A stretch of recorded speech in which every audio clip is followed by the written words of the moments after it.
nothing tulus. Kalau sudah ada, makanya saya kembali, ayo kita kembali ke Hito. Kalau pemilihan itu jangan dimobilisasi, jangan ada money politik, jangan ada fasilitas politik. Ayo. Karena mereka akan mengkristal dalam satu kelompok dan itu membeku. Di Dagor juga nggak akan bisa. Di Dagor apa tuh? Di Dagor itu dipukul pakai palu. Oh, dihancurin. Oh, di Dagor. Istilahnya aneh-aneh wae. Iya. Nah, kalau dari kacamata Kang Bro sebagai closing statement terakhir ini, langkah terbaik apa untuk menyelesaikan kemelut yang dua-duanya masih keras kepala, yang satu tetap dengan pendapatnya, pendiriannya bahwa dia benar dan didukung oleh Kumham dan akan melaksanakan kongres selambat-lambatnya. Kata seorang tokoh lah, tokoh jenderal atau apalah, tokoh perang lah, kalau ingin berdamai maka Anda harus siap berperang. Jadi berperanglah dulu, nanti akan ada perdamaian. Berperang melalui apa? Ya ini, yang ini bikin satu, yang ini bikin satu. Loh, kalau ada dua-duanya terpilih ketua umum, terus ke anggota ikut kemana? Ya peranglah dulu. Baru nanti kan merasa kayak gini juga di dalam rumah tangga kan sering, ya kita pisah ranjang dulu lah, kita pikir-pikir. Oh, pisah ranjang, beli ranjang lagi mahal bang, ranjangnya 2. Ya kita pikir-pikir, kita mengheningkan cipta dulu, ya kan, mungkin bisa kembali bersatu. Kalau tidak ya beneran. Bisa beneran ntar jadinya. Ya, memang bisa begitu. Kan udah banyak kan contohnya wawnya Teradi tadi. Nah, sebagai abang Kang Agus sebagai anggota notaris yang melihat organisasi sudah berusia 114 tahun, apakah rela? Saya tidak rela, terus terang. Saya tidak rela, tapi ini melihat kemungkinan. Ya, melihat kemungkinan, saya tidak rela. Karena saya adalah orang yang mengendaki dan menyayangi Ikatan Notaris Indonesia, itu satu-satunya wadah notaris di Indonesia. Oke. Tapi melihat kenyataan, justru orang yang beraction itu sepertinya mereka tidak suka kalau satu-satunya tugas. Nah, tadi ada pendapat dari pemirsa. Kembalikan saja ke anggota. Apa yang harus dilakukan anggota? Ya, silahkan, saya bilang. Tapi anggotanya jangan terkotak-kotak dulu. Nah, sekarang kan udah terkotak-kotak nih. Ya, kita jujur aja deh. Kita jujur. Kita ini masih terkotak-kotak belum? Atau sudah tidak terkotak-kotak? Kalau masih terkotak-kotak, anggota ini tetap akan mengkristal, nggak akan bisa. Tetap akan jadi api, beradu. Lepaskan dulu dari keterikatan. Oke. Keluar dari keterikatan itu. Kemudian kembali kita menjadi notaris, anggota notaris Indonesia yang tulus dan ikhlas. Baru bisa. Selama masih anggota masih ada kepentingan juga, tidak akan bisa terlaksana. Akan seperti ini kondisinya. Akan seperti ini terus, seperti ini. Wow. Terakhir Ya, mungkin gini mas.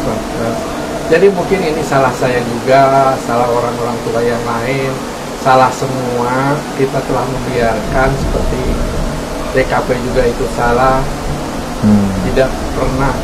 Coba kalau sekarang KPK, di contohnya KPK, Komisi Pemberantasan Korupsi. Pak Endar dipecat, dilaporin ke Dewan Pengawas, dilidik di sidang. Ya. Nah sekarang kalau Pak Widi dipecat, Pak Widi lapor ke DKP, ketua ini dipanggil nggak? Ya nggak juga. Disatukin, dipanggil di sidang? Nggak ada sidang. Itu kelemahan organisasi kita. Nggak tegas. Kurang tegas, tidak tegas. Kurang tegas, tidak berani, tidak punya wibawa, segala macam ada di situ. Merasa tidak enak karena teman. Nah, karena sudah mungkin sudah termasuk dari satu kelompok. Karena mereka mengelompok. Syaratnya untuk menjadi Dewan Kehormatan Pusat tidak boleh memihak. Netral. Netral. Pemilu tidak boleh ikut. Tidak boleh ikut, kalaupun nyoblos pun tidak boleh ikut.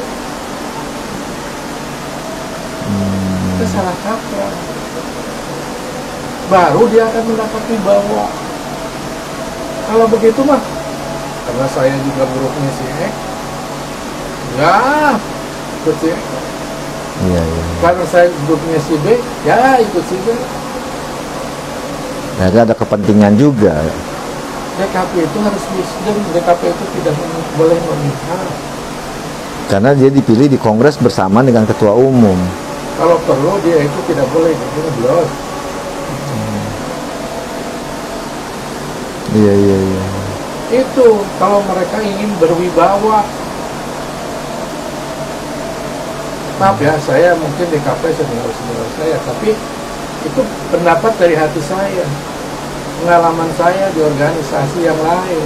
Berarti DKP itu seperti polisi yang menjaga keadilan. Itu contohnya kan sekarang KPK itu kan dipecat Pak Enjar Iya, ya, iya, iya, iya. sama siapa tuh yang sekarang jadi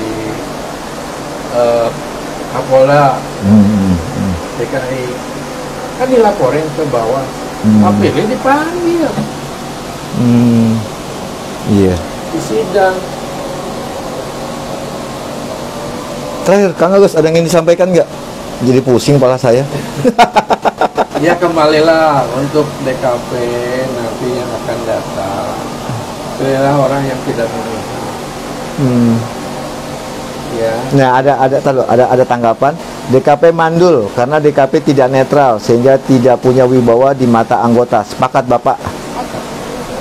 Silakan. Terakhir closing statement, ada yang ingin Kang Agus sampaikan terkait dengan judul yang kita angkat hari ini, antara dua konferensi pers dalam kurung PP dalam kurung lagi expired dan P24.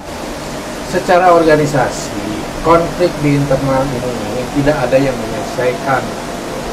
Institusi yang namanya Dewan Kehormatan Pusat tidak bisa menyelesaikan ini karena tidak punya wibawa dan tidak punya keberanian.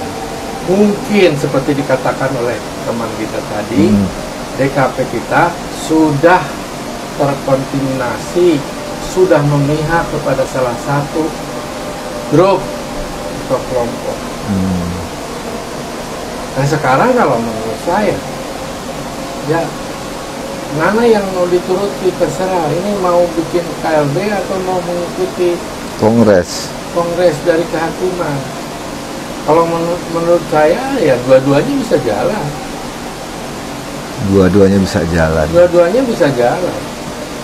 Jadi yang tadi Anda gium, kalau Anda ingin berdamai, bersiaplah untuk perang. Berarti perang dulu, baru ujung-ujungnya Jadi berdamai. udah merasa kesakitan, kecapean, barulah timbul ingin perdamaian.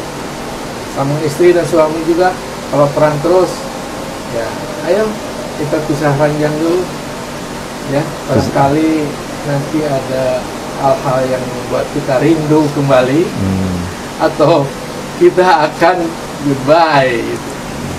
Jadi ada dua pilihan, tetap bersatu atau tetap melanjutkan perceraian.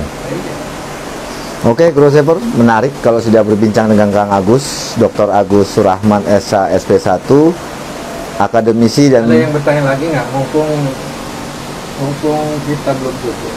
Oke, sebelum ditutup, di sini tidak ada yang pertanyaan lagi, pendapat nggak ada, tapi menarik, itu aja. Oke, sebelum saya tutup, mungkin Kang Agus mau menambahkan, ada? Ya, itulah tambahan saya. Mari kita pertama back to itu. Kedua, coba DKP-nya jangan memihak, jangan ikut, kalau perlu tidak perlu nyoblos. Tahu, mumpung saya ingat nih.